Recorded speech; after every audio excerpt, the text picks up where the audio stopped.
Bismillahirrahmanirrahim. Assalamualaikum warahmatullahi wabarakatuh. Salam sejahtera bagi kita semua.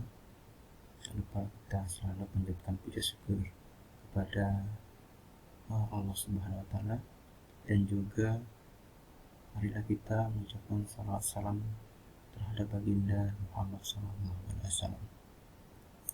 Pada kesempatan ini kita akan membahas mengenai Daulah Bani Umayyah di Andalusia, bagian kedua, yaitu mengenai perkembangan peradaban dan ilmu pengetahuan masa Daulah Umayyah di Andalusia.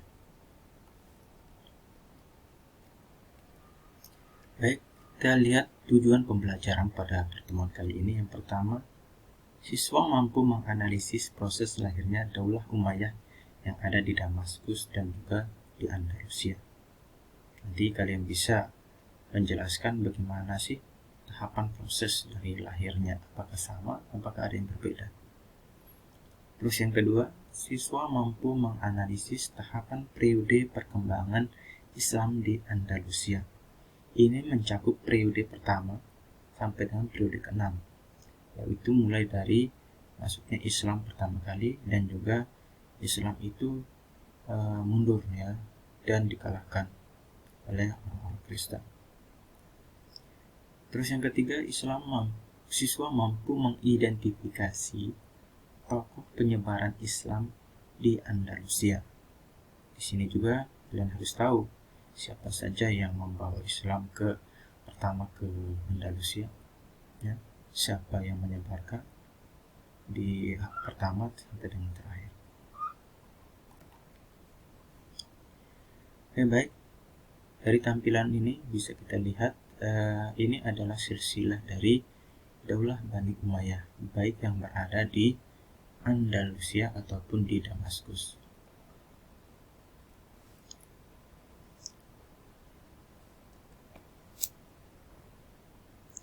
Baik, yang pertama ini, bagian hijau ini adalah kekuasaan Daulah Bani Umayyah yang ada di Damaskus. Ini adalah khalifah yang memerintah pada masa Daulah Umayyah di Damaskus, mulai dari Muawiyah hingga pada Marwan bin Muhammad. Ini khalifah terakhir. Terus berlanjut pada masa Abdurrahman Ad-Dahil, keturunan dari Umayyah ini sendiri, Muawiyah, memproklamirkan Daulah Umayyah ini di Andalusia. Ini adalah khalifah yang masa pemerintahnya berada di Andalusia. Abdurrahman Ad-Dahil, Hisham, sampai pada Muhammad III ini. Next. Baik, ini adalah peta di mana awal pertama kali Islam, atau bisa kita lihat Islam berada di Syria ini, ibu kotanya adalah Damaskus, sehingga bisa dikatakan kekuasaan Bani Umayyah berada di Damaskus ini adalah kekuasaan Umayyah pertama. Sedangkan kekuasaan Bani Umayyah kedua, yaitu yang berpusat di Andalusia, berada di sini, Spanyol atau Andalusia. Baik, ini adalah jalur perjalanan di mana Abdurrahman Ad-Dahil melakukan perjalanan hingga ke Maroko, Afrika Utara, menuju ke Spanyol. Ini pada periode kedua, Sedangkan periode pertama sebenarnya umat Islam itu sudah ada di Spanyol ini di bawah kekuasaan Gubernur Afrika Utara waktu itu adalah Musa bin Nusair. Baik, kita lihat bagaimana periodisasi perkembangan Daulah Umayyah kedua di Andalusia. Kita lihat dulu pada periode pertama ini. Periode pertama dimulai dari ini adalah penaklukan Andalusia oleh Tariq bin Ziyad. Ini mulai tahap perkembangan periode pertama. Di sini Tariq bin Ziyad adalah salah satu pimpinan atau bisa dibilang panglima perang yang diutus oleh Gubernur Afrika Utara waktu itu. Gubernur Afrika Utara waktu itu yang menjabat adalah Musa bin Nusair. Akan Tariq bin Ziyad selaku panglima perang ketika itu, ya, panglima perang yang bisa berhasil menguasai wilayah Andalusia, sehingga inilah terbentuk periode pertama kekuasaan Islam yang ada di Andalusia. Berlanjut pada periode kedua. Setelah periode pertama sudah berjalan, namun dikatakan pada periode pertama ini umat Islam belum begitu stabil. Kenapa bisa dikatakan Islam tidak stabil?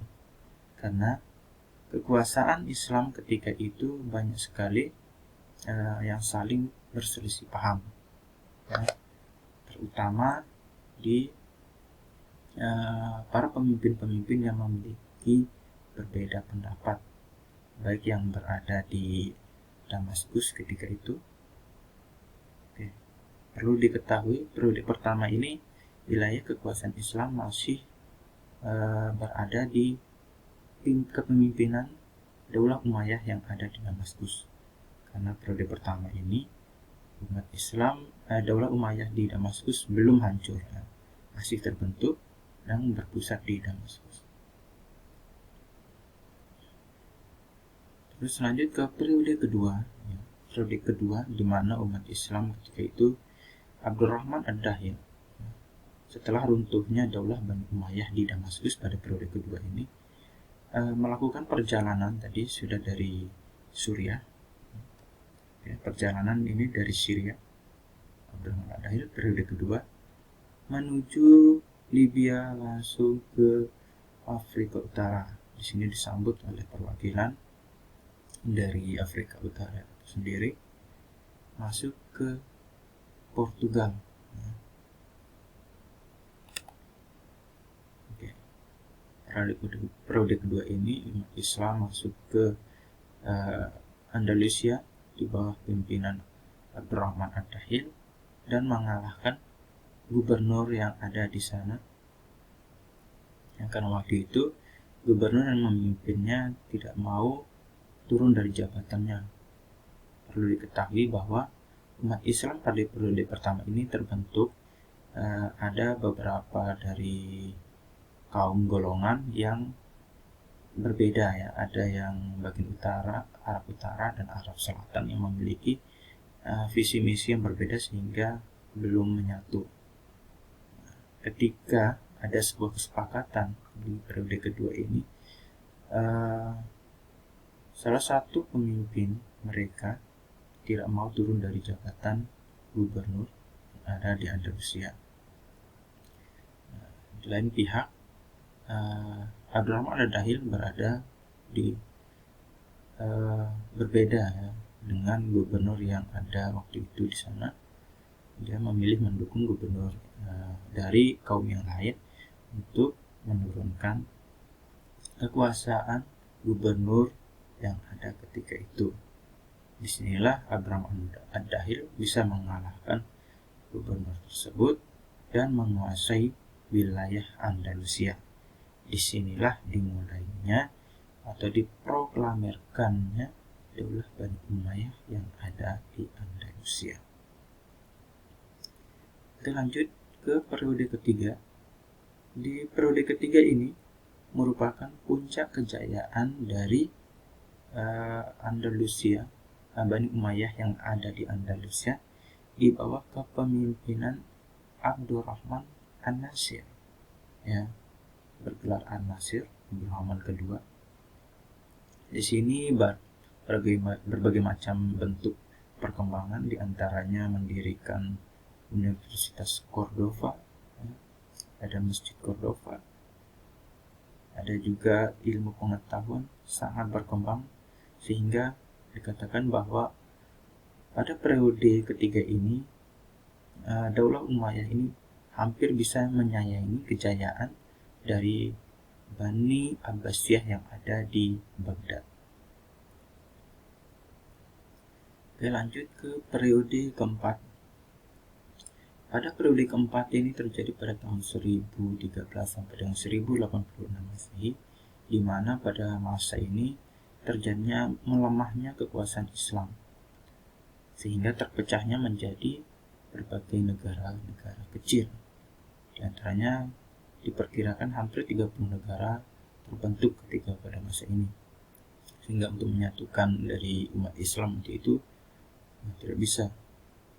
Bahkan ada yang menggunakan sistem kerajaan, sehingga setiap negara itu memiliki rajanya masing-masing dan berkuasa di negara di tempat-tempat tertentu saja, sehingga sulit untuk disatukan umat Islam ketika itu. Disinilah umat Islam mulai terlihat melemah dan mudah diserang oleh pasukan musuh dari luar, terutama dari agama Kristen yang ingin sekali menurunkan atau menguasai wilayah Andalusia ketika itu, terutama bangsa Romawi yang memang menjadi musuh dari awal umat Islam ketika itu. Lanjut ke periode kelima, ya. Periode kelima di sini munculnya kekuatan dominan, yaitu Daulah Murabitun Afrika Utara. Nah, di sini fungsi dari Murabitun di Afrika Utara ini membantu perkembangan Islam yang ada di Andalusia sebenarnya, bukan malah mau menjatuhkan, tetapi ini adalah umat Islam yang waktu itu ikut turut membantu dalam peperangan melawan orang-orang Kristen itu. Namun ini tidak bertahan lama juga. Pada periode kelima ini sudah mulai terlihat, ya. Walaupun di sini tidak menyatu umat Islam, tetapi masih terbentuk dari beberapa negara kecil yang dibentuk umat Islam. Lanjut ke terakhir, di periode terakhir ini, di mana pada masa Daulah Umayyah hampir sudah mendekati masa akhir dan dikuasai oleh Kristen. Ini ada Bani Ammar waktu itu, dan kekuasaan Islam waktu itu berada hanya di Granada, sedangkan di wilayah lain sudah dikuasai oleh orang Kristen kembali. Dan umat Islam hanya berada di Granada. Ini adalah pusat benteng terakhir umat Islam ketika itu. Dan terakhirnya umat Islam waktu itu dikuasailah oleh orang-orang Kristen. Maka umat Islam pada periode ini sudah hilang, ya. Bahkan ada dikatakan bahwa umat Islam diusir, memilih kalau tinggal di Andalusia harus masuk ke dalam Kristen, kalau tidak mau nanti harus keluar dari Andalusia. Makanya ketika waktu itu banyak sekali umat Islam berbondong-bondong pulang kembali ke tanahnya masing-masing. Ada yang ke Arab, ada juga ke Afrika, daerah asalnya. Oke, inilah periodisasi perkembangan Islam dari periode pertama hingga periode terakhir. Dan terima kasih telah semua menyaksikan uraian singkat materi part kedua pada pertemuan kali ini. Yang selanjutnya silahkan kalian membuat jawaban dari pertanyaan di sini. Kalian nanti harus menjawab dengan jelas sesuai dengan pertanyaannya. Kemudian jawaban ini nanti kalian tulis di buku. Terus usahakan, ya, tulis masing-masing, jangan sampai ada yang saling menyontek. Silakan uraikan sejelas-jelasnya, nanti dikumpulkan melalui perwakilan kelas saja. Nanti dari perwakilan kelas, misalkan ya kelas A, filenya nanti dikirimkan ke temannya, kedua yang mengkoordinir dalam satu kelas. Buatkan jawaban ini dalam bentuk PDF, ya. Jangan lupa ditulis nama sendiri, kelasnya kelas apa, terus tanggal pengumpulannya, ya. Usahakan nama filenya itu adalah nama, kelas, dan tanggal pengumpulan, ya. Dikumpulkan pada perwakilan kelas. Nanti perwakilan kelas yang akan menyampaikan melalui WA pribadi ke Pak Guru. Jadi Pak Guru terima dari 2 orang perwakilan, kelas A dan